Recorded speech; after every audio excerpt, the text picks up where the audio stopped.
Boris Johnson resigns. We couldn't carry on as we were with Boris Johnson. Boris Johnson resigns? I honestly, tonight, at the moment, what will Boris Johnson do? And Boris Johnson re-signs a lot of documents as Prime Minister, as he's not going anywhere. These are the interesting times.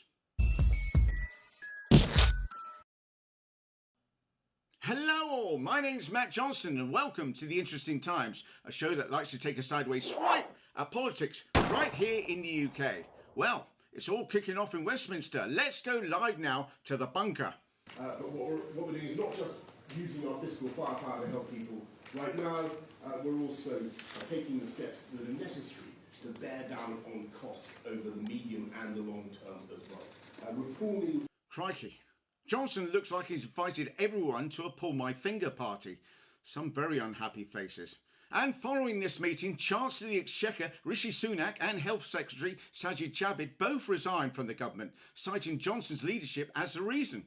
This follows denials by Number 10 that they are aware of any allegations about Chris Pincher, the former Deputy Chief Whip's sexual predatory past. And let's be honest, I think we all knew that Johnson would be forced out over sexual misconduct charges. I just didn't think we were expecting it to be somebody else's. I have had an assurance from Number 10 that the Prime Minister was not aware of any specific allegation or complaint regarding the former Deputy Chief Whip at the point at which he was promoted or appointed as the Deputy Chief Whip.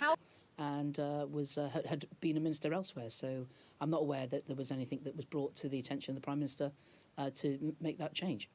There you go. In an all too familiar Tory process, we have denial, followed as we all know by apology, waffle, and can we all move on now please? Otherwise known as the 4 stages of good grief.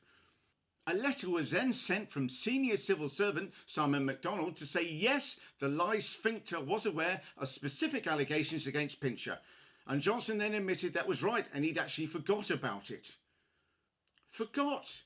You can't just forget, you know, this is too important. These are sexual assault allegations, not your children. So, Nadine Zahawi has now taken over as the Chancellor of the Exchequer, and he went on to face the media. Here he is on Kay Burley. The people who are egging us on to turn on one another are the people like Alistair Campbell egging us on to divide and to turn on one another, are people like Alistair Campbell. And wherever Alistair Campbell is, you want to be on the opposite side of the argument, in my view. I'll tell you exactly where he is. They've been rent-free inside your head. Most important thing, though, is that the new Chancellor of the Exchequer, the man responsible for the country's finances, has a firm grasp of all the numbers.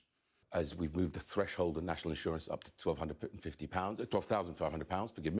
Well, the good news is that he isn't likely to be there long enough to do any real damage.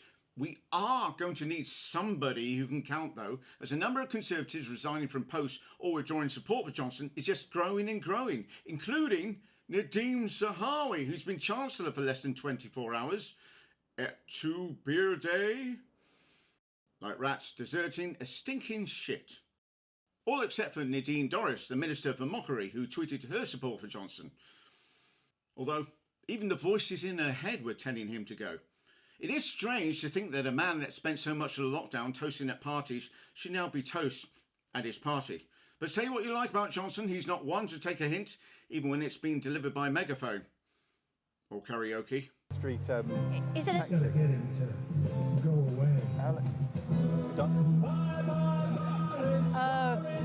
It's Steve Bray. It's not the Steve. latest...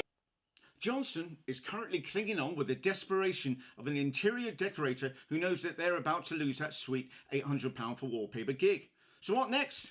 Well, as of recording this Wednesday evening, he's still there. And as nobody, including crucially this guy, knows what he's likely to do next, I am now having to record 3 different versions of this. So here goes. He's still there. I can't believe it. He's gone. I can't believe it. He's made himself King of England for life. I can't... Actually, yeah, that last one sounds perfectly plausible. And that's it.